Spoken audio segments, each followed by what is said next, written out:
Oke, jadi aku bakal bahas soal yang IKM 2023 ini dari Oculus.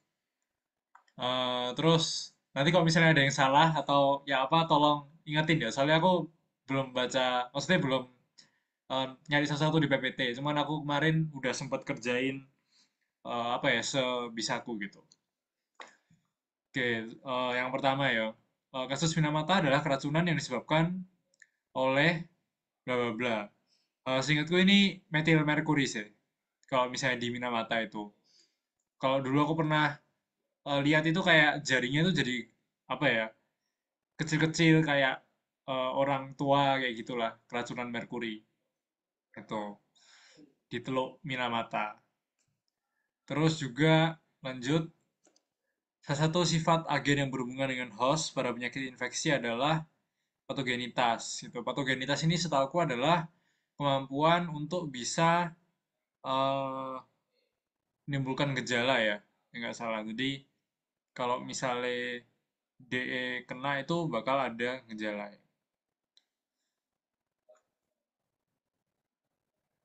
Ya harusnya bener lah ya.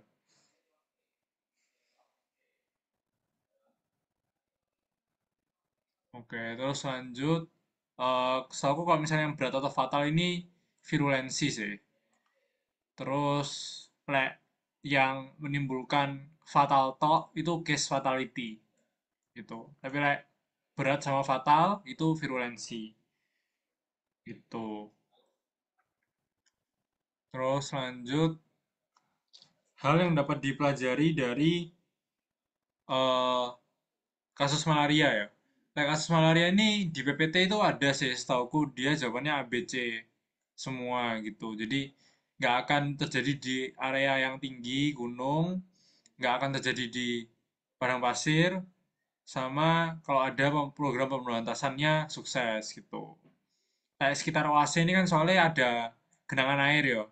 Jadi dia bisa menimbulkan jentik-jentik gitu. Kayak di tempat yang tinggi setauku ya, karena semakin tinggi itu juga semakin dingin.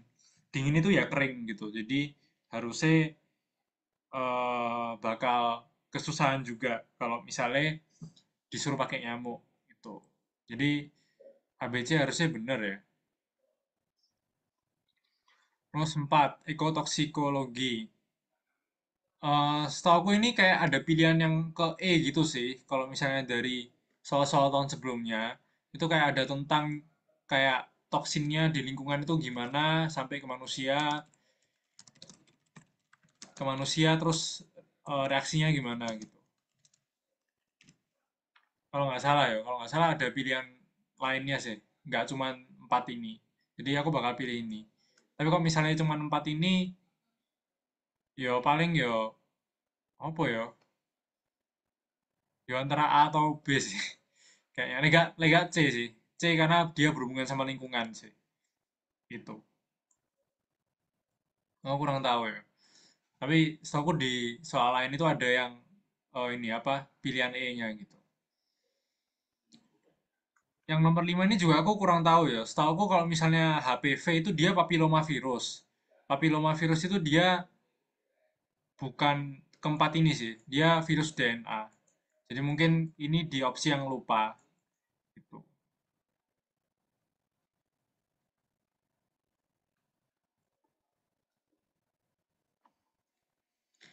Terus faktor yang paling dominan dalam memengaruhi status kesehatan seseorang ini harusnya lingkungan sih, kalau seingatku ya. Di yang diagram belum itu, harusnya itu lingkungan. Tapi di PPT yang perilaku itu jawabannya perilaku sih. Tapi kalau dari yang belum itu harusnya lingkungan ya. Tuh. Oke. Terus yang nomor 7, berikut adalah kerugian jika kita menggunakan insinerator dalam pengelolaan sampah padat. Di PPT itu cuma ada dua sih kerugiannya. Dia butuh energi, butuh uang banyak, sama menimbulkan polusi gitu. Nah, kalau aku sih mungkin ini cenderung ke yang A ya, karena dia butuh uang sama butuh energi yang banyak. Kayak lebih cenderung ke yang A. Nah, yang lain aku nggak tahu ya, maksudnya polusi yang disebabkan itu maksudnya polusi udara karena dibakar, menimbulkan bau atau gimana. Tapi rasanya ya yang A sih. Gitu. Ya. Terus sel darah yang paling sensitif ini aku cari limfosit. Itu yang paling sensitif kalau misalnya terkena dari radiasi. Itu kayaknya dari PPT juga sih terkait hal ini. Oke, terus yang nomor 9 ini juga agak beda-beda ya pilihannya dengan satu soal ini dengan soal yang lain gitu. Nah, kalau misalnya dari soal ini, setauku harusnya jawabannya itu yang D. Karena disofoksigen ini kan kandungan oksigen di air. Nah, dia lebih rendah daripada kebutuhan. Jadinya ikannya nggak bisa napas gitu. Tapi kalau misalnya ada pilihan BOD sudah tinggi, tinggi, nah itu juga bisa jadi pilihan yang benar. Karena ketika itu di septic zone sebenarnya juga BOD-nya itu tinggi sih. Maksudnya nggak setinggi di zona sebelumnya, tapi dibandingkan dengan dissolve oksigen, dia itu sangat tinggi gitu. Jadi juga berperan. Karena BOD-nya tinggi, oksigennya habis dipakai. Akhirnya DO-nya rendah gitu. Terus kalau wanita hamil ini harusnya lingkar lengan atas ya. Ini benar ada di PPT juga, 23,5. Tuh. Terus pendekatan promosi identik dengan pendidikan kesehatan karena meningkatkan eh, pengetahuan masyarakat. Pendekatan promosi ini dinamakan, jujur aku gak tahu ya, tapi aku jawabannya ini sih, yang D sih, kayak karena ya tujuannya mendidik kan juga kita pengen apa ya, mengubah perilaku mereka gitu. Mereka tahu penyebab penyakit sehingga bisa menanggulanginya. Jadi rasanya sih yang D. Tapi aku juga bingung sih kalau misalnya dikasih pilihan yang A sama E ini gimana. Hmm, mungkin kalau misalnya nanti dari kalian ada yang tahu boleh langsung ngomong atau chat sih. Tuh. Terus kalau yang 12 ini setahuku dia pendekatan struktural itu. Karena kan kalau misalnya lebih ke masalah sosioekonomi itu kan lewat struktural ya dari masyarakat ya. Memang ibu atau bapaknya itu dia mungkin nggak seberapa punya uang gitu, makanya kita pendekatan struktural tuh. Oke. Ya, terus yang nomor 13 sampai beberapa belas ini aku juga kurang tahu sih. Jadi kalau permasalahan yang berkaitan dengan mobilitas penduduk, kalau mobilitas sih harusnya antara E atau A ya. Gitu. Kalau misalnya E ini ya pastilah. Tapi kalau misalnya yang A ini juga bisa, karena kalau misalnya infeksi berarti kan bisa ditularkan kan. Nah, kalau misalnya dari Singapura ke sini, dari Bali ke Jawa, nah itu bisa membawa penyakit-penyakit infeksi gitu. Ada Oh, menurutmu lebih ke A. Ya, ya wes, ya boleh lah. Ada di PPT nggak ini, Ejo? Nggak ada, Atau itu gimana? kayaknya nggak ada di PPT secara jelas sih. Aku googling tuh kayaknya. Googling ada yang Oh, bilang juga infeksi gitu. oh ya. Menurutku yang A ini juga masuk akal sih, karena kalau misalnya kita lihat COVID di Indonesia kan itu ada gara-gara dari Cina ada yang masuk, dari Singapura ada yang masuk gitu kan. Setahu aku dulu waktu di negara-negara yang emang nggak ada mobilisasi penduduk, itu COVID-nya itu hampir nggak ada gitu. Jadi ya mungkin bisa ya yang A. Tuh. Terus kalau yang 14 ini, jujur aku mikirnya itu kelainan bawaan sih. Karena ya makin makin banyak penduduk pasti makin banyak variasi genetik. Dan karena makin banyak variasi genetik ya kemungkinan kelainan bawaannya akan semakin besar jumlahnya secara absolut gitu ya. Jadi mungkin itu ya, nah, menurutku.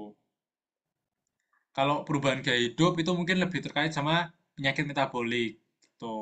Kayak diabetes. Nah, itu kan penyakit metabolik. Itu gara-gara gaya hidup. Terus lingkungan ini ya, makro, meso, mikro. Like mikro itu setauku sing kecil gitu ya. Like makro dia lebih besar kayak nasional gitu. Nah, kalau meso ini yang kita sering kunjungi sehari-hari, misalnya sekolah, bla bla bla bla bla gitu. Tapi kalau misalnya untuk menghindari penyebaran penyakit, kalau menurutku kalau misalnya dari pilihan ini lebih ke kebersihan pasar ya. Karena kalau misalnya di pasar itu ya kita tahu sendiri, kalau di pasar itu terutama yang tradisional itu misalnya barangnya nggak fresh dijual atau juga banyak tikus kayak gitu. Jadi kalau misalnya mau menghentikan penyebaran penyakit mungkin bisa dimulai dari kebersihan bahan-bahan yang ada di pasar. Tuh. Terus yang lain sebenarnya juga sekolah ya iya sih.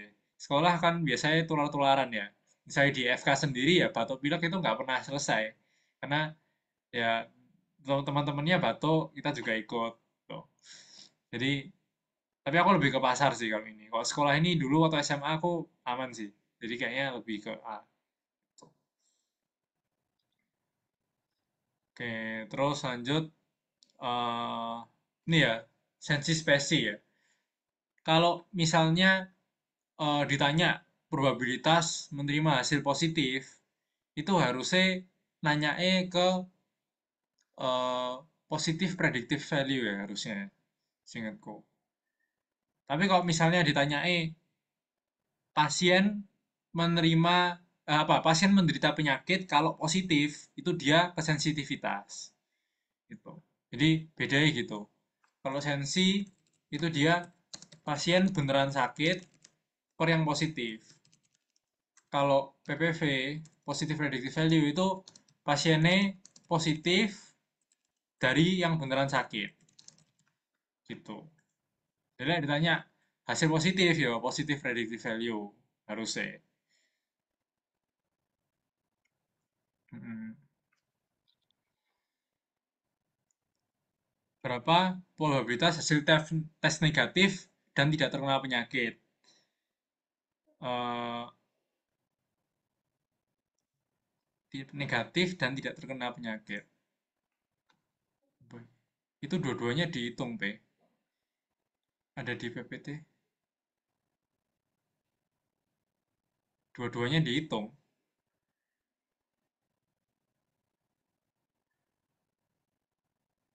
Ah,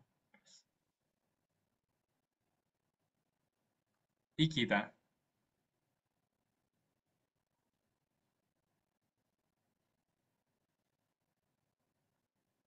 Ah, boy ya.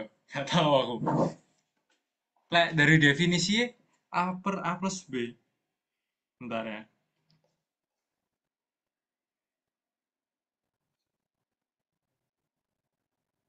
Oh, oh, iya ya. Kalau A per A plus B itu kan PPV kan. Ini wis dihitung no nggak sih PPV?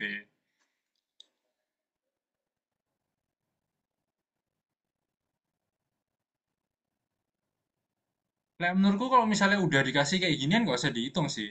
Soalnya kan main nanya ininya apa definisinya gitu. Definisinya yang positif kalau kena penyakit itu apa gitu ya PPV itu.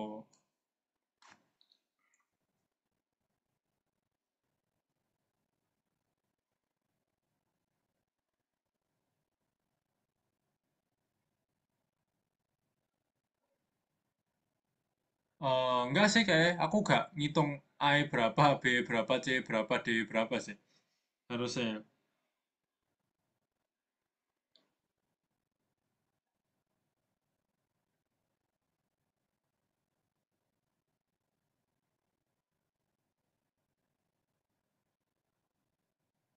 Kemungkinan hasil uji akan positif kalau subjeknya sakit. Gak sing 80 ta. Karena ya jujur PPT iki aku bingung sih.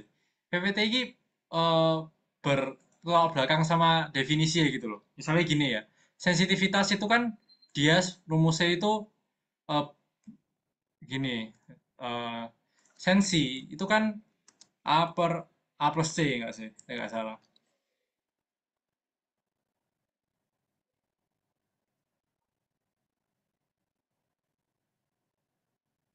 Bentar ya, bentar, bentar. Sensi itu A per A plus C. Dia positif, dia beneran positif semua, tapi ujinya positif. Oh, gak. Oke, oke. Sorry, sorry. Oke, kebalik sih, kebalik sih aku.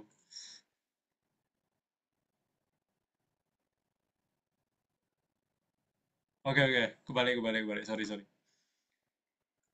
Ya, ya, harusnya 80 ya. Jadi, sensi ini orangnya positif kalau beneran sakit. Lek PWV ini sakit kalau positif gitu kan ya. Oke, saya tak perbaiki. Ini kok guys dihapus? Tidak. Oh ya, positif kalau sakit. Sing ini sakit kalau positif. Oke, thank you Valdo, thank you Given. Oke, terus yang iki aku nggak tahu sih. Lek dan iki aku nggak tahu sih ya apa caranya. Jadi kalau misalnya tesnya negatif dan dia kena negatif dan dia kena penyakit, harusnya dia spesi ya. Tapi kalau misalnya dia nggak kena penyakit, kalau negatif itu dia yang NPV. Lek dan aku nggak tahu sih. Mungkin dari kalian ono ide.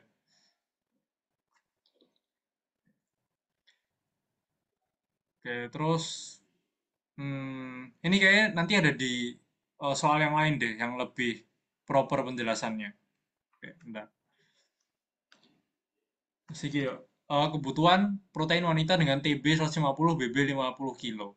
Ini kira tak lihat di PPT yang tentang protein-protein, jujur itu mendekati 50 sih, nggak salah. Jadi berat badannya waktu itu 48 atau 49 atau 47 ya. Itu kebutuhannya proteinnya 40 berapa gitu. Jadi aku mikirnya ya kalau misalnya berat badannya 50 ya lebih tinggi sedikit. Jadi mungkin 50 gram ya. Aku gak tahu sih lagi. Aku kemarin nyari DPPT yang gizi dewasa itu gak ono. Terus ukurannya menggambarkan perkiraan masa depan. Kalau masa depan ini setauku yang ini ya, GRR sih. Di PPT itu yang untuk jangka panjang itu sebenarnya ada GRR sama, oh ya oke, GRR sama TFR gitu. Nah, kalau TFR ini kan total fertility rate. Kayak kalau menurutku saya kurang menggambarkan ya. Kalau gross reproductive rate ini kan dia berapa jumlah anak perempuan yang dihasilkan oleh seorang wanita. Jadi kayak perempuan kan yang bisa melahirkan. Jadi menurutku itu lebih menggambarkan masa depan lah yo. Berapa cewek di masa depan yang bisa punya anak. Tapi like, total fertility rate like, cowok semua yo agak kurang ya menurutku. Jadi menurutku lebih ke yang B. Tuh. Tapi kalau misalnya DPPT yang jangka panjang emang dua ini sih yang ada di pilihan. Yang lain itu anu sih ke jangka pendek gitu.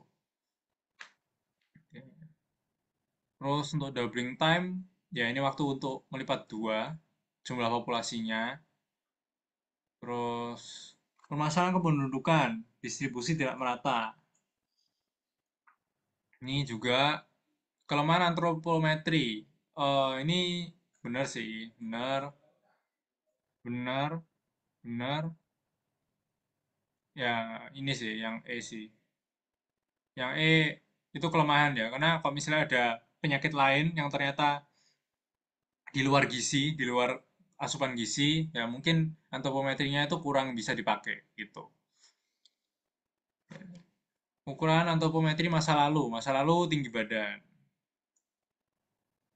Terus tentang berat badan menggambarkan masa tubuh. Ya ini benar. Yang lain kayak kurang sesuai deh. Berat badan gambaran pertumbuhan. eh Ya sebenarnya iya sih, tapi pertumbuhan yang seperti apa gitu. Dalam keadaan normal, BB tidak selalu bersama. Ini harusnya ya selalu bersama sih, karena akan ada KMS ya. Kalau indeks BBU ini setahuku dia selain masa lalu bisa juga masa sekarang gitu. Bahkan yang lebih sensitif mungkin masa sekarang ya, karena kan dia fluktuasinya itu cenderung cepat kalau berat badan setahuku. Pengaruh kekurangan gizi hanya akan tampak pada usia. Eh, Kayaknya BB per TB juga ada ya. Jadi kayaknya nggak cocok kalau misalnya per usia doang gitu. Oke, lanjut. 28 aku jujur nggak tahu sih. Masalah gizi pada remaja dipengaruhi oleh faktor berikut kecuali lah aku A sih, nafsu makan. Kalian ada masukan nggak? Soalnya aku mikirnya kalau perkembangan pertumbuhan yo termasuk sih yo. Tapi kalau pola makan, gaya hidup ini juga termasuk. Karena kan remaja sering ini ya, sering kayak nggak suka makan ini, nggak suka makan itu. Tapi nafsu makan harusnya remaja itu lumayan tinggi.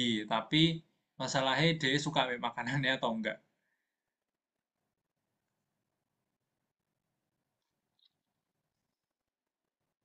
Nggak setuju ya. Aku nggak nemu deh PPT sih. Asli. Pola makan, oh BPT ada ya? Aku nggak nemu sih. Tapi yang pola makan adanya di faktor yang buat gizi dewasa. Saya sih. Berarti yang gizi dewasa tak?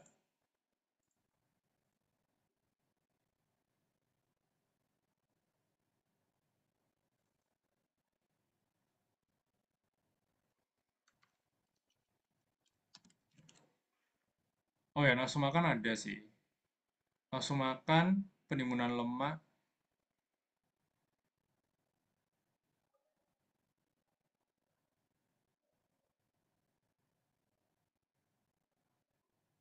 Hmm,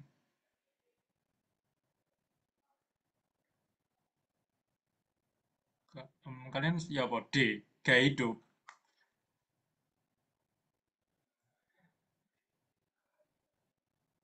Loh, aku ya bingung sih.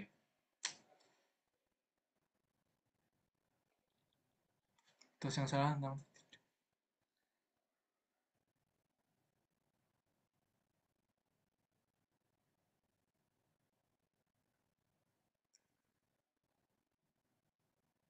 Oh, oke. Saya.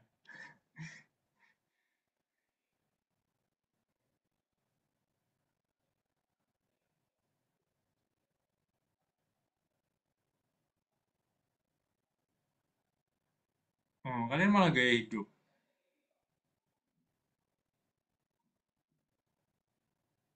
Oh, oke deh, kalau misalnya emang gaya hidup ya. Aku nggak tahu, aku nggak buka catatan-catatan sih. Oke, oke. Bisa aja orangnya sakit. Kalau nafsu makan banyak pengaruhnya. Hmm, iya sih, sebenarnya iya sih. Tapi kalau misalnya, ya ini sebenarnya udah abstrak ya, aku kayak bingung gitu. Kalau gaya hidup ini soalnya di remaja sekarang lah yo, stres gitu. Misalnya kuliah, dia duduk terus, ngono. Jadi kayak tetep berpengaruh. Nafsu makan kayak aku merasa di remaja ini banyak gitu makannya. Aku soalnya ya suka makan oke. Tapi masalahnya pola makannya kadang kayak oh pagi makan terus siang nggak makan terus baru makannya akeh malam lagi kayak gitu. Terus kadang-kadang juga makannya sampai kalau misalnya begadang kan makan jam 11 jam 12 subuh gitu ya. Ya wes lah, aku sementara manut catatan dulu. Oke. Bagaimana aturan minum tablet tambah darah? Kayak seingatku iki eh kayak aku baca di Kemenkes itu setahu aku ini sih, yang A sih. Setiap minggu selama 3 bulan, terus penghentian konsumsi selama 3 bulan. Nggak salah. Itu soalnya kayak setiap hari kayak rodok aneh ya. Di PPT kemarin aku sempat lihat juga sih. Bentar. Ya bener kok. Bener kok. Oke. Terus kita suruh majang perempuan melahirkan, maka bayi tersebut akan mengalami ya ini kayak kekurangan berat badan ya. Stunting. Terus sesuai dengan teori Maslow, nasi tumpeng syukuran orang Jawa memiliki arti. Ini jujur aku nggak tahu sih. Tapi kayak ide deh. Jadi apa ya kan kan itu syukuran kan. Jadi syukuran kamu traktir teman-temanmu ya supaya diakui gitu. Misalnya kamu apa ya? Sebenarnya bertanggung jawab terhadap orang sekitar ya benar sih. Tapi diakui ya benar. Aku bingung sih. Eh, Gak tahu aku. Aku gak tahu fungsi sosial. Teori Maslow itu setahu aku, bentar ya,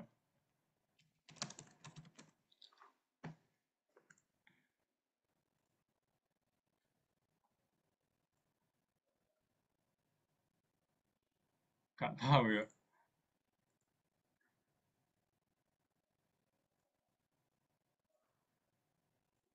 Aku nggak berani ngomong sih lek sing iki. Maaf guys yang dari IPS tolong komen. Oke. Apa pesan gizi seimbang yang perlu diperhatikan dalam pemilihan bahan makanan? Lek aku sih kayak ini ya, baca label bahan makanan gitu. Soalnya di PPT setahu aku juga nge-highlight ini gitu. Ya aku tahu ini harus menghindari, menghindari, menghindari, menghindari. Tapi kalau misalnya eh, sehari-hari yang untuk bahan makanan kayaknya juga harus baca label sih. Supaya tahu aslinya itu bahan makanan yang kita makan itu komposisinya seperti apa gitu.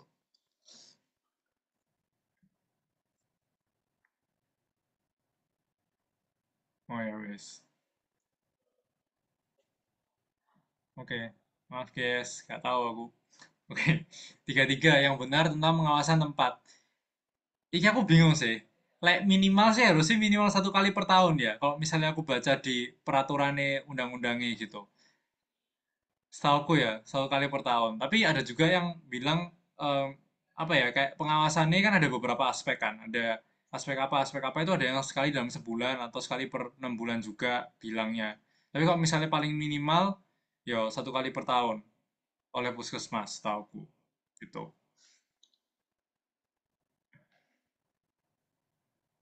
Terus pengukuran berat badan berdasarkan umur, setahu memantau pertumbuhan anak ya. Soalnya ya sebenarnya ini masuk akal juga gitu. Tapi di PPT itu tulisannya pertumbuhan, jadi ya aku setuju yang B gitu. Kalau kartu menuju sehat, satuan dosis absorpsi, radiasi, setahu rat ya kemarin. Lek sing disosiasi itu Curie, nggak salah. Tapi lek absorpsi rat sih, kalau nggak salah. Itu ada di PPT harusnya ini, setauku. Terus bagian tubuh yang tidak sensitif terhadap radiasi. Oh iya, banyak yang bilang 6 kali per tahun. Iya, aku juga nggak tahu ya. Aku lihat di undang-undangnya itu kayak tergantung gitu. Misalnya section apa itu ada yang dia sekali sebulan. Ada yang section lain itu sekali setahun. Gitu. Ada yang resiko tinggi berapa, resiko rendah, resiko sedang berapa gitu. Tapi kalau misalnya ditanya minimal mungkin yang paling sedikit nggak sih? Aku ya kurang tahu ya. Mungkin minimal 1 kali per tahun ya. Gitu. Terus bagian tubuh manusia yang paling tidak sensitif. eh menurutku otot ya. Kalau di PPT itu yang paling sensitif itu ke sumsum tulang, darah perifer gitu, setauku. Terus kalau testis ovarium ini juga menurutku penting ya. Tapi kalau otot ini kayaknya dia nggak sensitif karena udah nggak bisa membelah, setauku oleh otot. Otot itu kalau misalnya hipertrofi itu nambah protein aja, setauku. Tapi kalau nambah selnya kayaknya nggak deh. Jadi risknya untuk jadi kanker atau gimana kayaknya lebih rendah juga kalau di otot. Itu. Oke, nomor 37. 37 ini mencekno sih. Aku kurang tahu jawabannya apa. Tapi kalau misalnya dari teman-teman tadi banyak yang jawab B gitu. Nah, aku kurang setujunya yang B itu karena ada licinnya. Sedangkan di PPT itu non slippery. Jadi aku kurang setuju sebenarnya. Nah, kalau aku mikirnya ya yang tangga kolam dibuat semi vertikal. Ini kayak masih masuk akal sih, tangganya semi vertikal. Kan tangganya nggak harus yang di pinggir itu, tapi ada tangga yang biasanya buat masuk, apa ya, di pinggir kolam itu ada tangga yang kayak gini, yang kayak tangga biasa gitu. Di sini baru air. Ya itu aku mikirnya ya itu bisa semi vertikal maksudnya. Tapi kalau di PPT harusnya vertikal toh. Ya aku ya bingung sih sebenarnya. Kalau yang B itu licin. Licin ini kurang tepat sih menurutku. Sukarno Varia iki yo C ta. Non slippery di ruang ganti juga. Iya, loh misalnya apa ya? Nggak tahu ya. Kalau misalnya di kolamnya gampang kepleset ya, berarti lumut itu nggak usah dibersihin nggak sih? Kan lumutnya ya nggak ada licin. Di PPT kayaknya harusnya semi horizontal, soalnya di PPT tuh ada halus, tapi nggak ada licin. Harusnya non slip. Wah, aku ya bingung sih, nggak tahu. Es besok oke-okean sih. Tapi kayaknya aku bakal jawab yang B sih. Nggak tahu aku. Maaf guys. Penyakit yang disembuhkan melalui vaksinasi. Aku nggak tahu lagi. Vaksinasi setahu untuk mencegah sih. Kalian ada yang tahu tak? Lek yellow fever ini tadi aku cari kayaknya juga gaya mencegah. Kanker serviks juga mencegah. Demam berdarah ini setahu kok misalnya semakin banyak kena, itu semakin parah gejalanya. Lek kanker-kanker rasanya gak iso ya di vaksinasi kalau kanker nasofaring ya payudara.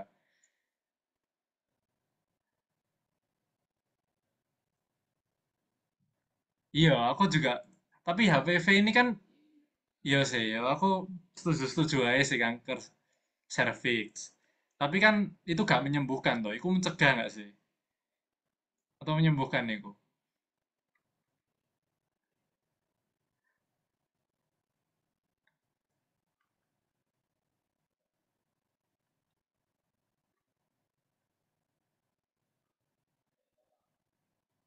Ya, ya wes ayo. Ya aku bakal jawab kanker cervix sih. Cuman aku gak berani menjamin. Yellow fever yang mendekati. Oh, kenapa kok mendekati, Ejo? Karena kayak aku nyari ada daftar penyakitnya tuh yellow fever tuh masuk saya ingat tuh. Kayak tadi. Masuk, Dan masuk apa yang bisa diobati pakai vaksin? iya, kalau nggak salah di Google sama di pembahasan ada cutting yang bahas soalnya sinoatrial tuh ada soal yang persis gitu sih. Dia jawabnya yellow fever. Oh, PPT yang lama banget tapi di PPT kita udah nggak ada kayaknya. wah, ya wes lah, ya wes. Ya wes, coba jawab yellow fever wes. Aku ya gak tahu sih. Kalau misalnya vaksinasi itu setahu aku buat anu ya, buat mencegah ya. Tapi kalau gaya menyembuhkan ini rodok ya apa ngono. Kecuali ya gak tahu ya. Wes, no comment aku. Ya wes. Oke, terus yang 39 tidak menyebabkan food intoxication. Setahu aku ini yang Taenia saginata ya. Kalau yang lain itu emang jadi kalau misalnya Taenia itu organismenya masuk ke dalam tubuh kita. Tapi kalau yang lain itu toksinnya doang. Nah, ini kan ya sesuai namanya ya. Jadi harusnya yang tidak itu ya Taenia ini. Gitu. 40 ini kayaknya A gitu. Apa harus? Kenapa harus? Anu apa anu? Perpilihannya 39. Aku juga gak tahu sih. Lek Clostridium botulinum itu racunnya botox. Dia itu mau menyebabkan paralisis. Lek Staph aureus ini aku kurang tahu sih. B iki asli. Ya aku bukan anak introp guys. Tapi setahu aku kalau misalnya bahan-bahan makanan atau kayak bakteri-bakteri gini itu sukanya dia toksinnya doang yang aktif, tapi bakterinya enggak gitu. Jadi kalau misalnya disebut food intoxication, harusnya dia itu bukan yang Taenia gitu. Nah, yang 40 ini aku cari di Google kemarin A sih. Dan yang lain ini bener kok. Kan Staph aureus itu setahu kayak penyebab penyakit paru juga gitu, saluran pernapasan. Jadi harusnya bisa lewat ini. Ya, gitu.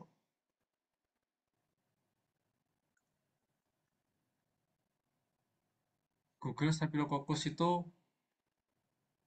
salah di neurotoksin. Harusnya enterotoksin. Sumpah aku nyari di... Bentar ya, bentar ya.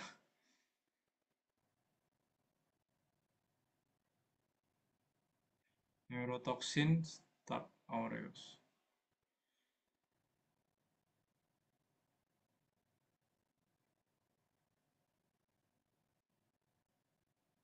Hmm, hmm. Tapi Aiki masuk... Bentar ya, bentar.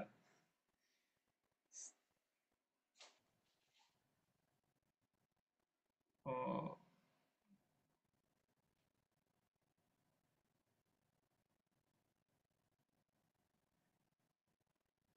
kapan ya waktu itu aku... eh Resisten tuh.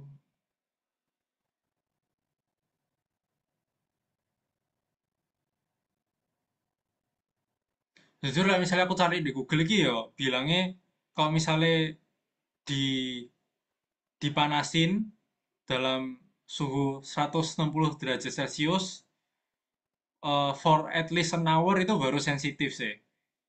Kayak 30 menit gak ini ya, gak gak hancur. Gak tahu aku. Tapi aku juga setuju sih kalau misalnya ini harusnya enterotoxin. Soalnya Staph aureus gak punya neurotoxin.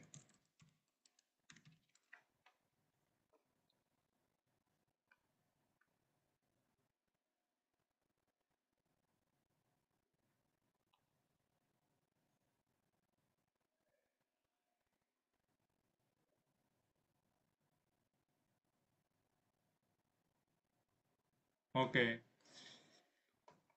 ya, GWS sih. Oke, terus lanjut. Keracunan makanan yang mengandung neurotoksin dan menyebabkan paralisis otot. Iki botulinum sih, botox.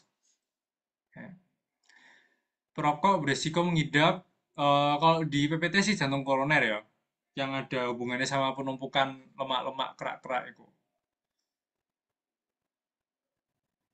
Alat ukur mortalitas, setahu aku kalau misalnya di PPT itu ini, IMR, MMR sama LEB. LEB ini harapan hidup gitu, sama. Ada di PPT juga gitu.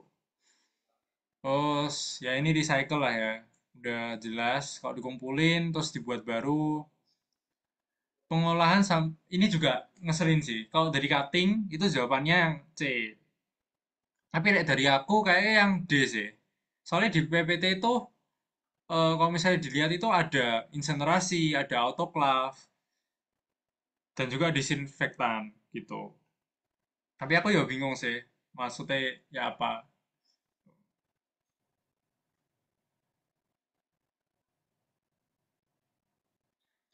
Tapi kalau di PPT sing tahun ini, singetku kalau limbah infeksius itu bakal lewat autoclave, insenerasi terus dibuang. Jadi, aku sih mungkin jawab yang D. Tapi kalau di cutting, PPT mereka beda sih dengan PPT kita. Jadi mereka nggak ada insenerasi gitu. Jadi mereka jawabnya waktu itu C gitu. Oke. Makanan sebaiknya tidak dibiarkan dalam danger zone. Ya ini A, jelas. Syarat pembinaan dan pengawasan untuk tempat pengelolaan makanan. Yo, aku sih yo ya, bebas dari pencemar. Itu pencemarnya lengkap dia daripada yang pencemaran biologi saja. Kondisi lingkungan di dalam rumah mempertimbangkan safety. Kalau yang aku safety yang apa ya, dapatkan dari PPT itu maksudnya yang A sih, seingatku ya, sepahamku. Kalau yang lain itu bukan ke safety sih iki menurutku, tapi ya kenyamanan gitu sih. Kenyamanan sinar matahari yang masuk rumah berapa, terus suhu berapa, udara berapa.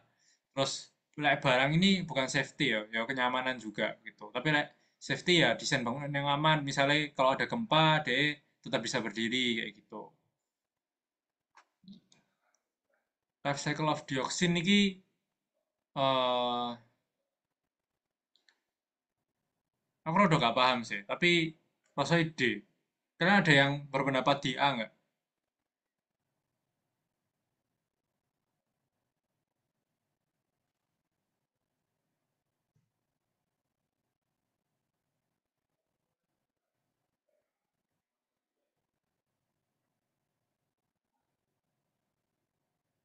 Kalau dilihat dioksin itu lingkungan.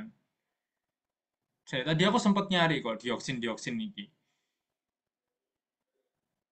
Nah, dioksin itu kan organic compounds di environment gitu.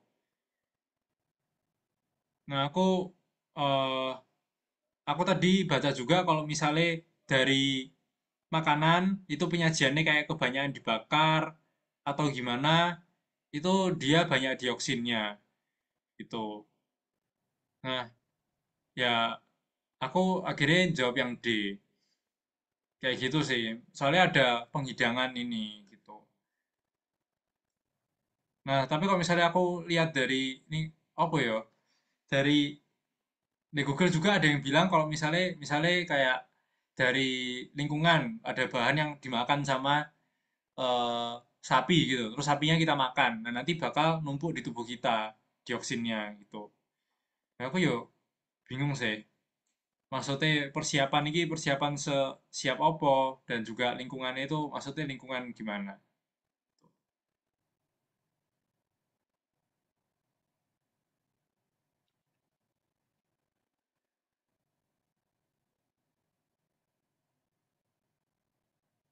Ya, selamat inilah.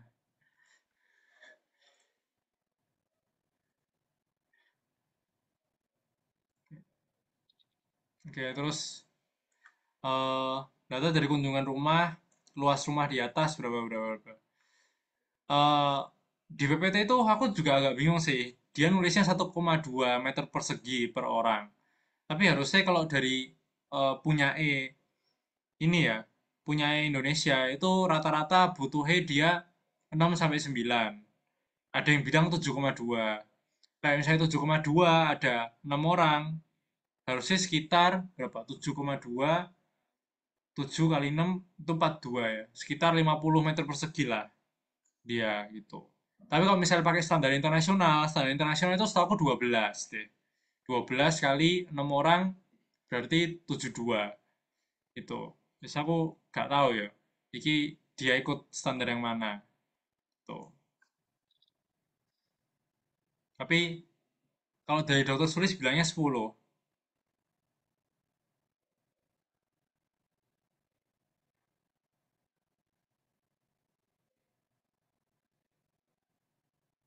8 sampai 10 ya. 60 meter persegi lah. Jujur deh PPT ini gak jelas ya. Sumpah nulisnya 1,2.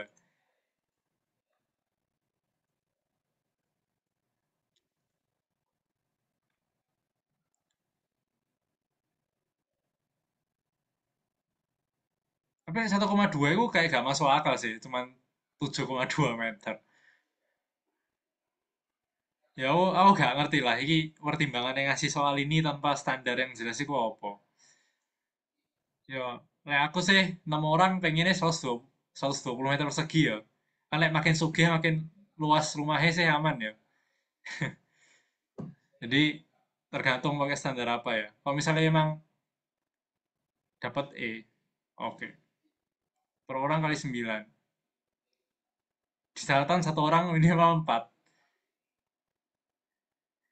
Iya, oke.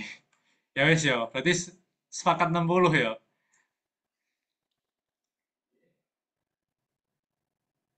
Ya, aku juga bingung, guys. Kalau dari standar Indonesia, setahu aku 6 sampai 9 sih. Tapi kalau misalnya, ya wis, oke. Menurut dokternya ya, 10 berarti. Oke. Luas nilai rumah sehat. Ini kalau misalnya dari cutting 1068 sih. Aku ya gak tahu dapat dari mana, tapi mereka dapetnya segini. Oke. Terus di Google ada. Ya, maaf ya. Aku gaptek. Oke, oke, lanjut. Terus lanjut. Eh batas maksimum kebisingan. Setahu aku kalau misalnya di PPT ini 45 sampai 50 sih. Gitu. Jadi kalau misalnya DE 40 kayaknya udah oke ya. Dari data di atas yang tidak menjadi masalah. Gak menjadi masalah ini setauku ini ya, kebisingan nih. Kan dia udah di bawah 45 ya, jadi harusnya aman. Tapi kalau yang lain kayaknya perlu diperbaiki sih ini. Luas jendela kan harusnya 10% ya. Jadi harusnya 4 itu. Ya ini saran untuk keluarga menambah ventilasi supaya kelembapannya ya turun. Sama suhunya juga turun ya. Kan yang enak itu nggak salah 18 sampai 26 ya. Ini 28. Diet seimbang aku nggak tahu sih. Diet seimbang rendah kalori yang mempunyai kelebihan berat badan 30%.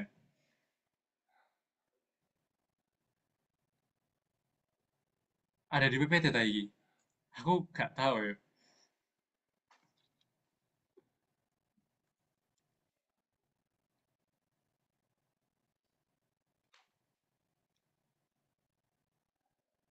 Oke, terus sih,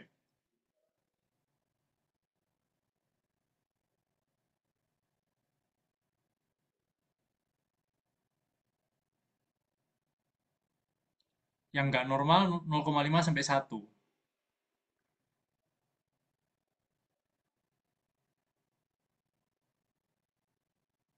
Gak tahu ya. Iya, tak tak baca lah.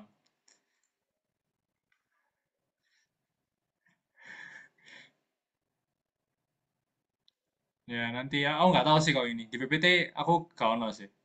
Oke. Terus keunggulannya versus osmosis, setauku itu A ya. Lek memisahkan 100% kayaknya nggak mungkin gitu. Jadi menurutku ya A sih bisa memisahkan mikroorganisme, bakteri, dan virus gitu. Terus pemeriksaan radiologi yang nggak benar, itu harusnya yang B. Karena ya berbahaya sih. Berbahaya kalau misalnya dalam jumlah yang banyak gitu. Jadi perlu ada ruangan beton dan lain-lain ini. Jadi kalau misalnya dibilang nggak terlalu berbahaya, kayak ya kurang sih. Pernyataan yang salah di bawah ini tentang kasus tersebut, bahwa air itu lebih ya, karena harusnya nggak boleh ini ya, dipakai oleh ya lebih pH-nya normal ya, kekeruhan lebih dari standar normal. Warna air, saya aku lupa ini. Bentar. Pernyataan yang salah di bawah ini tentang kasus di atas. Iki ya apa ya? Warna air tersebut normal melebihi batas normal. Ya, ini rasanya gak ono. Gak jelas sumpah. Maaf. Harusnya gak berwarna sih kayak air. Kalau misalnya di oh ya, untuk mandi. Ya untuk mandi di bawah 50 nggak apa-apa.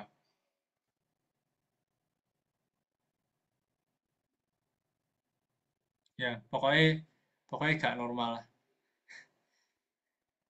Untuk minum maksimal 15. Saya aku gak hafal meneh.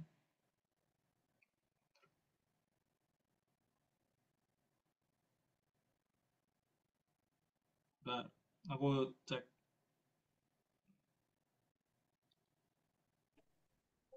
Warnanya 50. Kekeruhan nggak sih? Kekeruhan seharusnya Berapa? 25. 25. Iya. Dia kan yang salah kan? Berarti kekeruhan air tersebutnya normal itu salah. Karena di sini 30. Bener gak sih? Kan kekeruhan airnya 30 kan? Lebih dari standar Iya. normal. Oh, shit. Tapi yang salah kan? Iya. Oke. Oke. Ya, gak tahu lah ya. Never mind, never mind. Bau air lebih dari standar normal, baunya 10. Harusnya nggak berbau, Cak. pH-nya normal.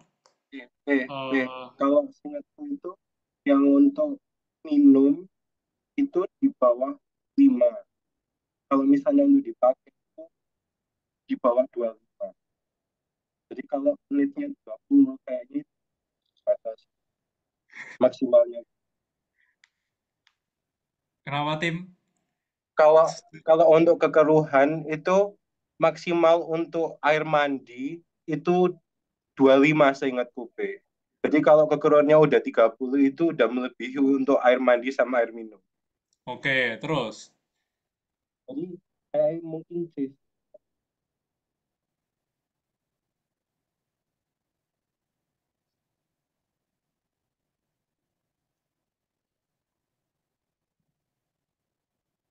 Eh, sini aja. Sorry, Kak. Yang Iya, Kayaknya itu nggak tahu. apa pilihan jawabannya dia yang salah. Ya, pokoknya gitu ya. Nggak tahu aku asli. Ini Ya, gak pilihan tahu. jawabannya nggak ada yang benar. Iya, Iya, paling paling anu sih, warna ini sih. Paling warna itu ini ya, harusnya warnanya melebihi batas normal. Gini nggak sih? Makanya D jawabannya. Karena harusnya warnanya nggak apa-apa kan masih ya 25.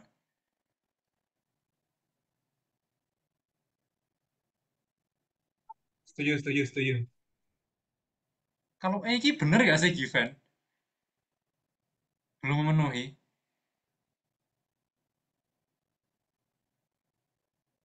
Eh, asli. Aduh, wes soling kabeh sih. Maaf, maaf. Yes. Ya. Semangat Given. Ya wes yo. Ya wes. Rasanya pokoknya sing jelas iki kalau misalnya sing D ini normal, kayaknya nggak ada jawaban yang benar. Tapi kalau misalnya yang D ini warna airnya melebihi batas normal, ya ini pernyataan yang salah sih. Jadi jawabannya D. Tuh. Ya, warnanya kan harusnya 50 kan. Jadi harusnya salah kalau misalnya melebihi batas normal. Gitu. Oke, oke. Kaporit, kaporit setauku dia gunanya buat tawas, penjernih. Berarti ini disinfektan ya nggak salah. Oke. Kesadahan ini Mg sih, Mg dan Ca, lek seingetku. Oke. Tawas, penjernih. Oke.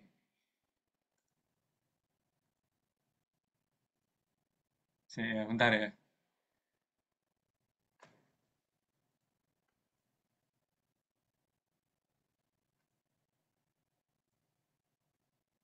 Oke.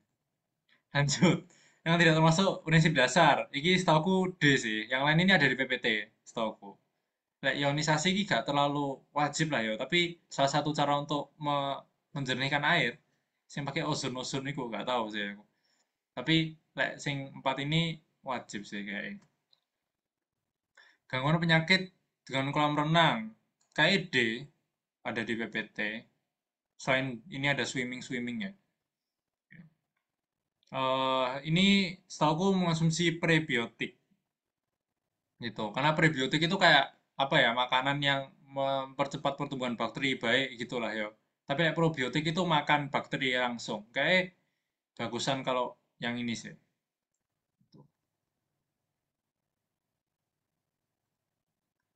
Gut diversity, ya ini rendah sih harusnya. Kalau misalnya sakit itu biasanya banyak bakteri-bakteri yang ikut mati gitu. Dan akhirnya nyebabkan penyakit juga. Jadi saling berkaitan. Banyak penelitiannya sih, jadi harusnya yang rendah. Mengukur flux itu satuannya lumen. Kalau intensitas itu kandela. Kalau lux itu setahuku iluminasi.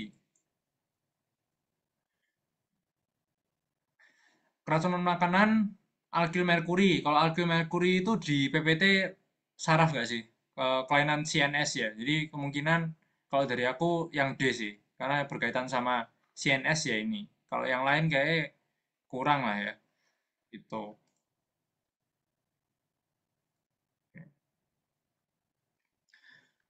Sejak 2010 UN mengeluarkan resolusi menjamin bahwa ya aku saya A ya ada di PPT juga lah nggak salah ada kayak posternya gitu.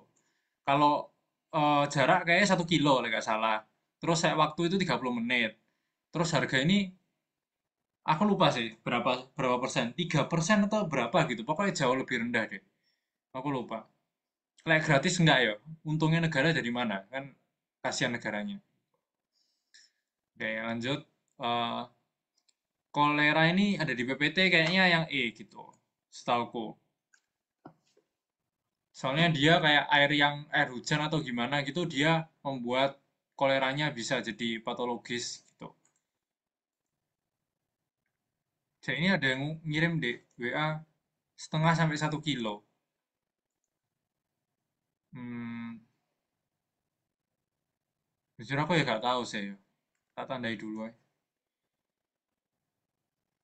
Oke. Hasil pengukuran berat badan berdasarkan, ya ini udah ya tadi, memantau pertumbuhan anak. Dalam menghitung kebutuhan energi, setahu yang ini ya, Tapi aku nggak tahu ya BMR atau kalau di PPT itu kalau nggak salah BBI ya atau ya apa gitu. Tapi ada physical activity, terus stres atau kena penyakit dikurangi umur gitu. Oh BMR ya benar. Ya wes kayak gitu.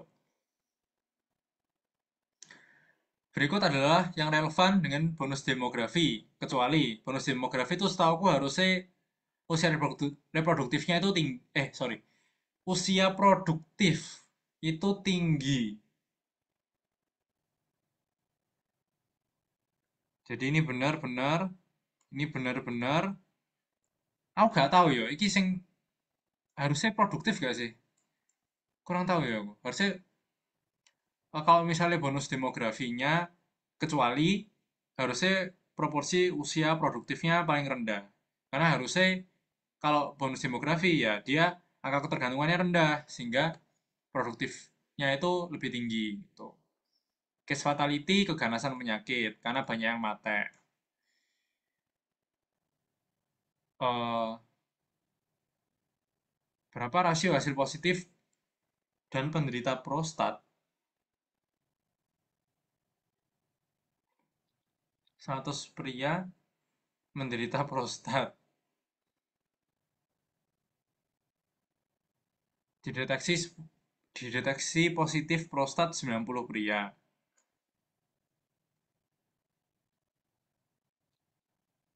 100 pria definitif diasingkan menderita prostat. 15 pria positif prostat.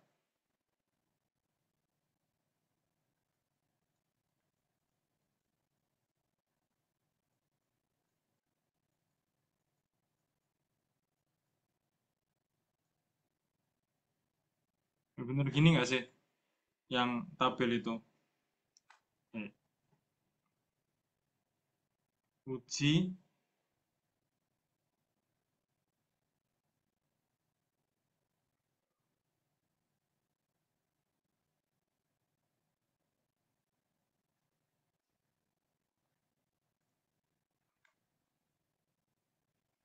screening prostat.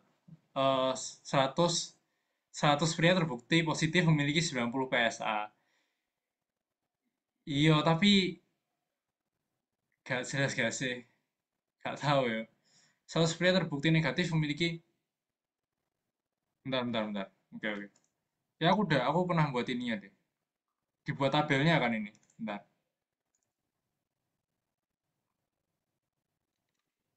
Yang positif, yang negatif, terus di sini juga toh. Yang positif.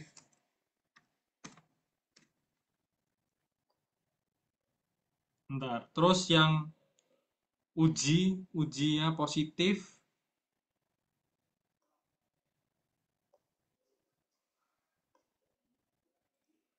Oke, dia beneran kena sama beneran positif sama beneran kena. Itu kan 90 kan berarti ya. Sisanya D positif tapi gak kena.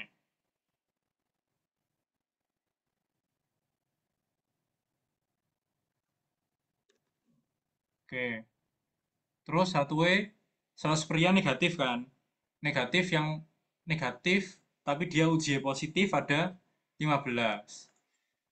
Terus negatif sing tenanan negatif ada 85 berarti kan. Oke. Terus ditanya berapa rasio hasil positif dan penderita prostat. Berapa rasio hasil positif dan penderita prostat? Eh, ya aku nggak tahu lah ya. Nanti ini ditanya apa aku nggak tahu. Tapi kalau misalnya bikin tabelnya kayak gini, nanti tinggal disesuaikan aja dia nanyanya sensi, spesi, PPV atau negatif value-nya gitu. Kenapa harus minta tolong apa?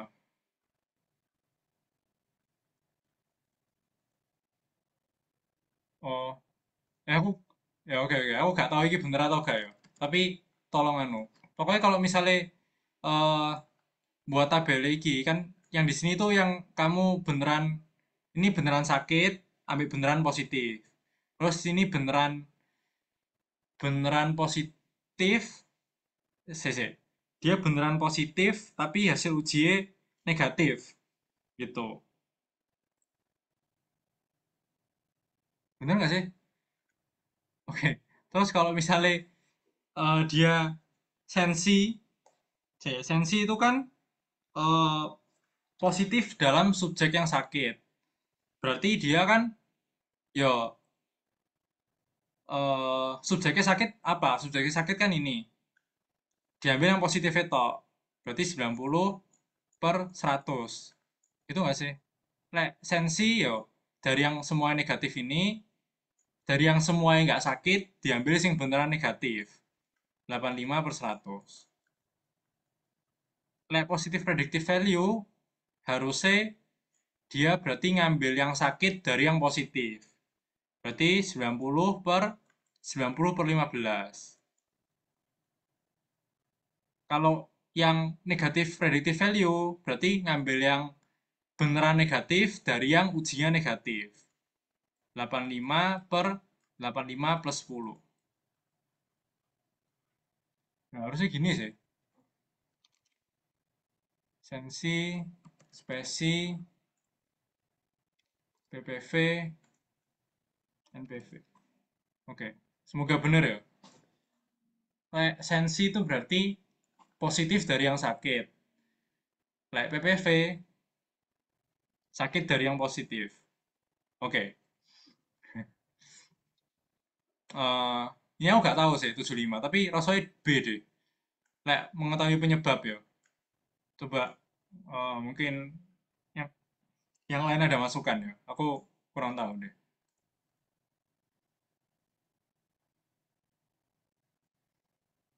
Oke. Kelebihan ASI, kalau di PPT setahu aku ide, bener nggak? Rasio lemak jenuh dibandingkan tak jenuh seimbang. Seingatku ya, di ASI, di PPT. Saya tak cek wis.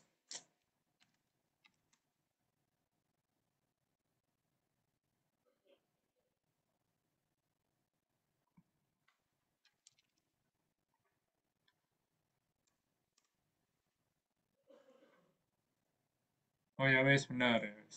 Makasih dan kemungkinan wanita hamil. Kalau hamil ini setahu dia, kalau kemungkinan hamil itu fekundabilitas ya nggak salah. Tapi kemampuan wanita untuk hamil itu fekunditas.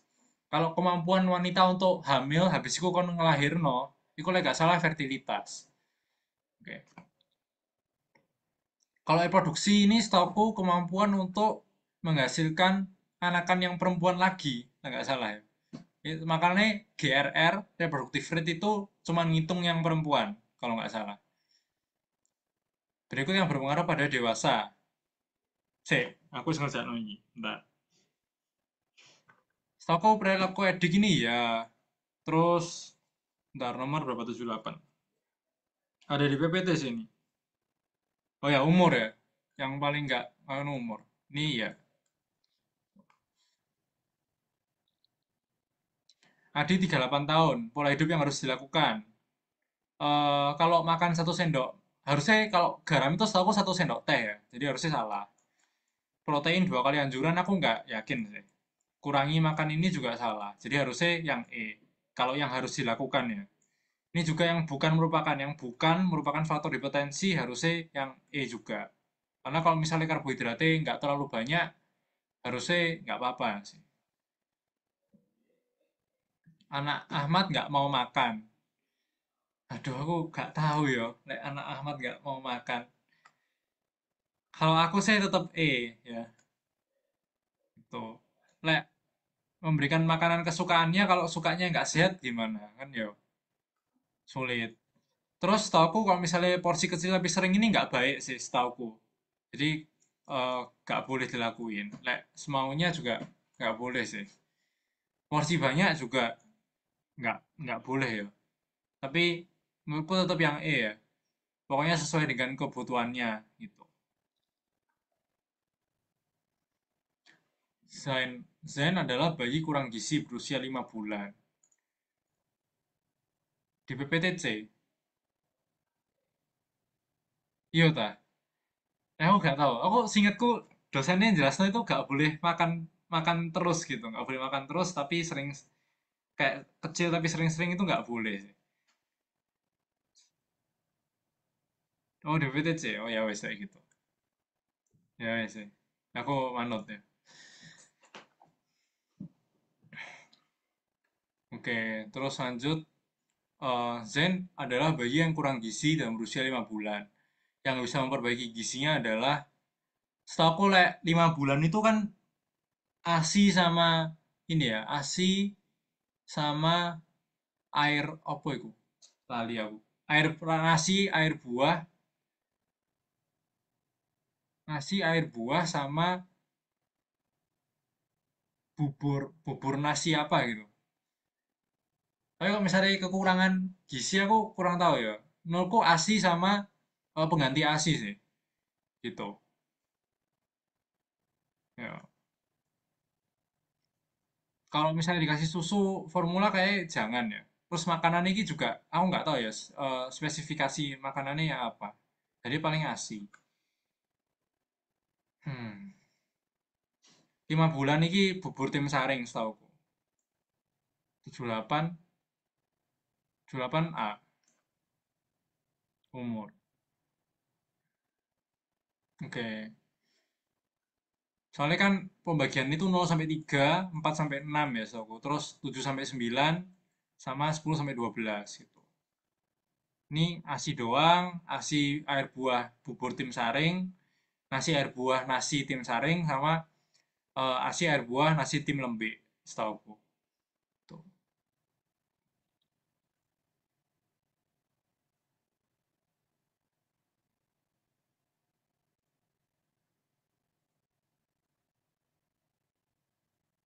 Ya.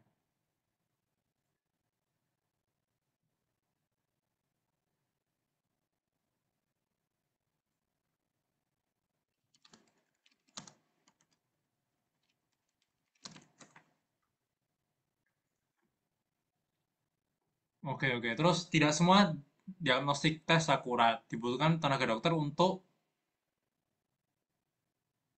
eh nggak tahu ya, maaf. Budi 1 tahun 6 bulan sudah tidak minum mas. eh aku nggak tahu sih. Maksudnya gimana dikasih makanan? Hmm,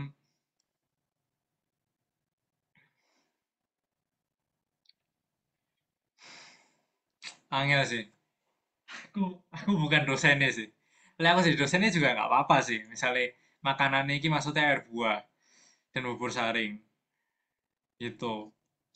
Ya, wah nggak tahu sih. Ya bisa dipertimbangkan lah ya. Oke. Budi 1 tahun 6 bulan sudah tidak minum ASI sejak 7 bulan. Kurang gizi, cara pemenuhan gizi Budi adalah, yo kalau misalnya 1 tahun 6 bulan harusnya udah bisa makan makanan keluarga sih ya. Atau menurutku harus makanan pengganti ASI sih, harusnya.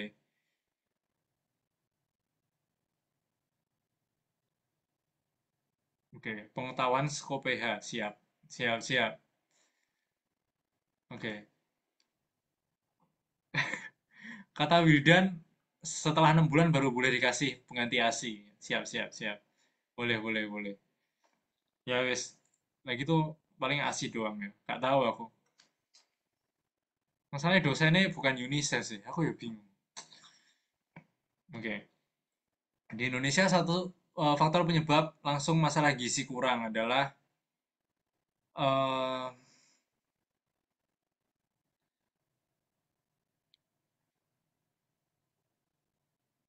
jujur aku ya gak tahu sih. Tapi paling lega distribusi makanan food habit tradition sih. Gitu.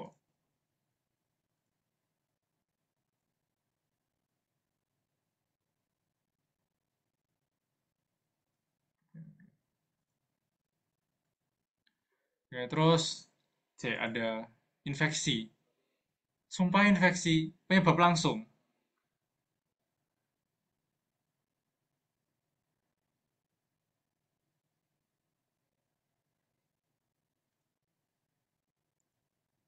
Ya bisa. Soalnya aku kurang setuju sih kalau misalnya infeksi itu penyebab langsung ya. Kalau gizi kurang itu kan harusnya ya gara-gara makannya kurang gitu. Penyebab langsung. Tapi lah infeksi ini menurutku gak langsung ya. Tapi ya bisa. Berikut yang tidak mempengaruhi status gizi remaja. Kayak tadi udah deh. Yang enggak, mana tadi? Yang tadi udah ada sih yang remaja-remaja ini. Yang gaya hidup, nggak salah. Terus lanjut, eh, dalam membuat rancangan studi eksperimental tentang paparan bahan toksik, dose response relationship dosisnya adalah, aku nggak tahu ya lah dari PPT ya apa, tapi like di apa namanya di internet ini ideal nggak sih? Yang A itu kayak dia naik naik duluan, poten dan juga tinggi responnya. Dari kalian gimana?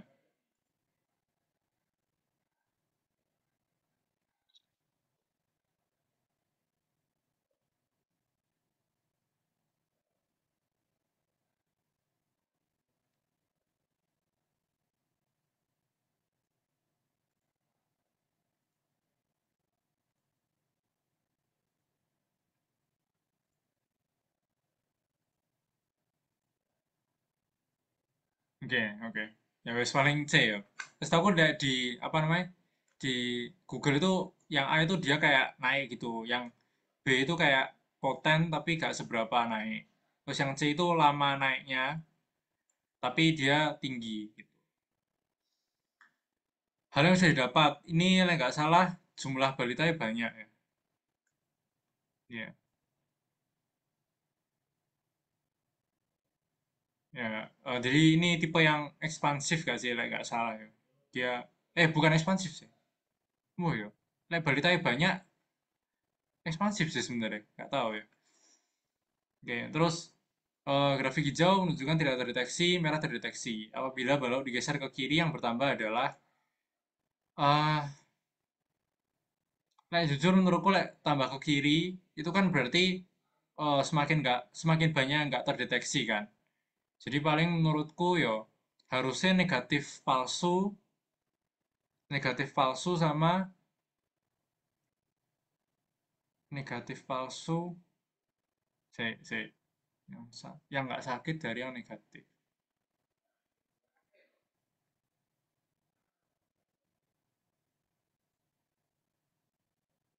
Makanya aku mikirnya negatif palsu sama prediksi negatif, nggak salah.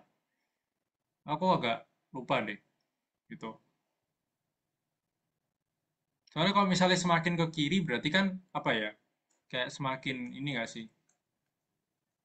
Semakin banyak yang negatif gitu. Jadi mau dia positif pun, mau dia sebenarnya positif, dia nggak ter